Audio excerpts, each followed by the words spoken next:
falë më një për këto fjalët e radhës. Shqyr o Zot që u vra i fëmijë. Begati shqyr për këto vrasje për dhënime. Sa mirë për këto atentate, vjedhje, dhunë dhe mashtrime shqyr. Shqyr që i kemi më shumë u shtofshin për ditë sa më shumë të vriten të theren. Të bëjmë dhe ne këto videot që t'i nxjerrim në për rrjete sociale.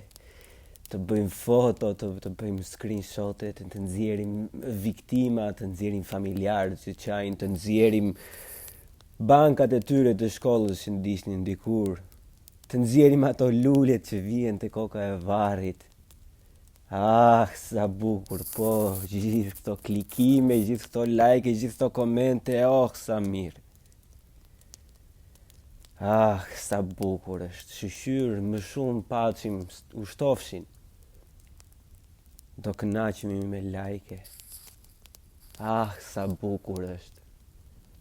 Gjithë kjo begati, gjithë kjo material. More, sa mirë. Zoti i shtof këto krime vrasje se na japin bukën e gojës, more. Të bëjmë postime, të bëjmë përtësor, të pyesim mizat e mutit se çfarë mendimi kam për kosheren e bletëve. Çfarë krye vepre. More të mirë. Zoti ju falë se njeri i gjallë nuk mundet. Laheni në gjakun e viktimave, në dhimbjen e familjarëve. Si ta merrni atë koskën tuaj, e se juve ju shkon goja lëngë. Për çdo tragjedi, për çdo dhimbje, për çfarëdo lloj gjëje të mundshme që mund të bëj titulli në një post i të qelbur.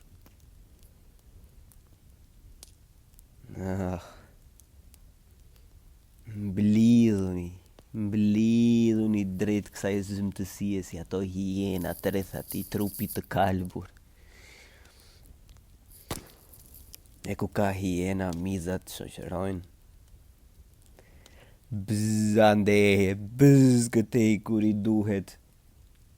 Po nuk ka, more të mirë, asnjë lloj dënimi me vdekje. Asnjë lloj dënimi gjyqësor që do e kthej në jetë atë fëmijë. Nuk ka asnjë lloj dënimi që do i shpërdhunoj ato vajza.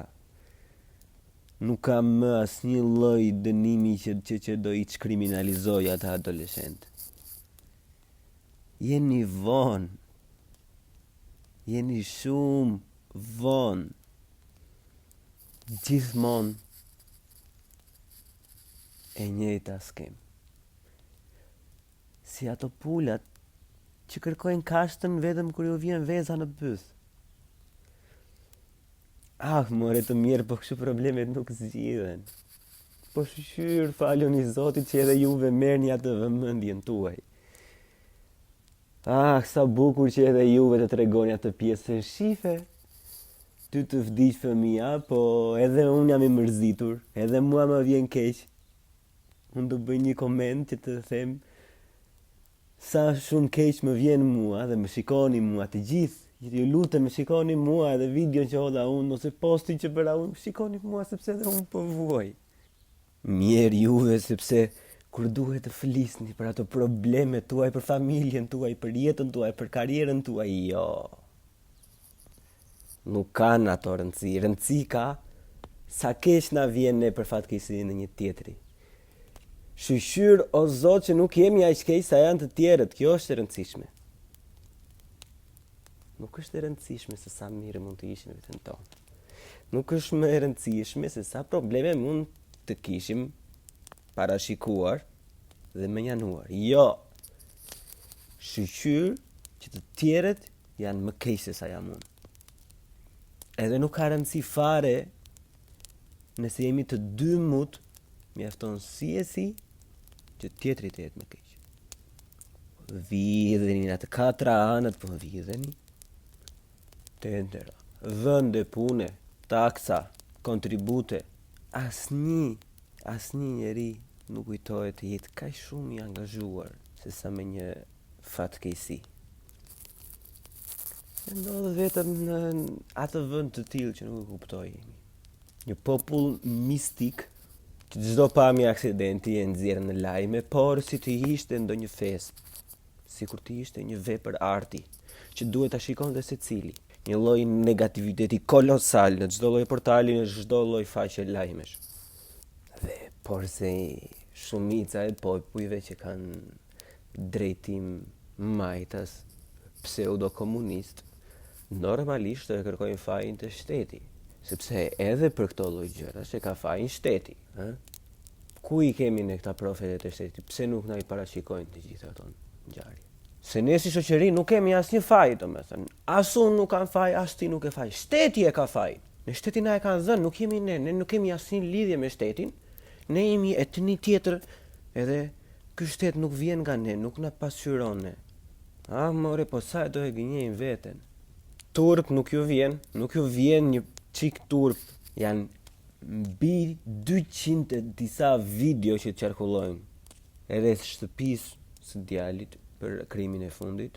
Dhe shumica e këtyre nuk janë as nga portalet ose nga faqet zyrtare të mediave, as klanet opcionale, janë të vetë quajturit gazetar freelancer që me një account Instagrami, me 1000 followers, gjejnë disi menaxhojnë të arrijnë të marrin këto video, foto të djalit 8 vjeç fëmia, viktima, dhe fotoja e tij bën xhiron e të gjithë rrjeteve sociale.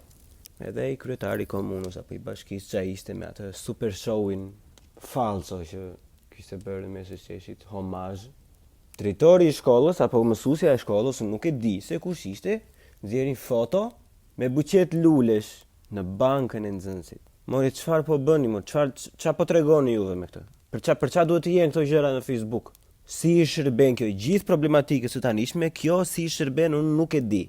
Lëremi më familjarët të qetë. Me qindra video të familjarëve që ishin në gjykat, që donin të hynin atje dhe disi të justifikonin atë dhimbjen e tyre, ta nxirrin atë mlefin e tyre në një moment, sepse humbën dritën e syve dhe hapini videot, shifini të gjithë, mbi 10 veta të ndryshëm, që asnjëri nuk mundohet as të qetësoj, as të ndali që mos të bëjnë asnjë lloj veprimi të pamenduar mirë. Jo, janë të gjithë duke bërë video. Janë mbledhur të gjithë hienat rreth e qark edhe kënaqen me atë dhimbjen e atyre. Janë kështu sikur lahen me ato, zot shqyr që janë duke u çmendur këta nga dhimbja, të bëjmë në një video që të na i shohin rob që edhe ne ishim këtu. Turp t'ju vi, turp e faqe zez. Ju jeni kanceri i kësaj shoqërie. Mjerë ju për veten tuaj. Mjerë Shqipëria dhe sa do të vuaj.